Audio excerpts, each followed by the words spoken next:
Muummeen ministeera Federii Dr. Abiy Ahmed daawwannaaf gara Itoophiyaa kan dhufan pirezidaantii Yuuneenii Komoros Azaalii Asumaanii waajjira isaaniitti simachuun dhimmoota waloo naannawaa fi gamlamee irratti marii bal'aa fi bu'a qabeessa taasisuu himan. Agarsiifni fi konferansiin bunaa faayin Afrikaa 20ffaan magaalaa Finfinnee galma Barkumeetti baname.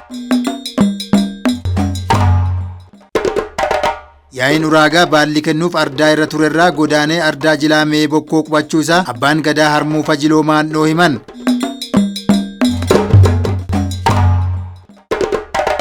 Naannoo Oromiyaatti bara barnoota kana barattoonni miiliyoona 5.3 fayyadamoo tajaajila nyaataa ta'uu biiroon barnoota naannichaa beeksise.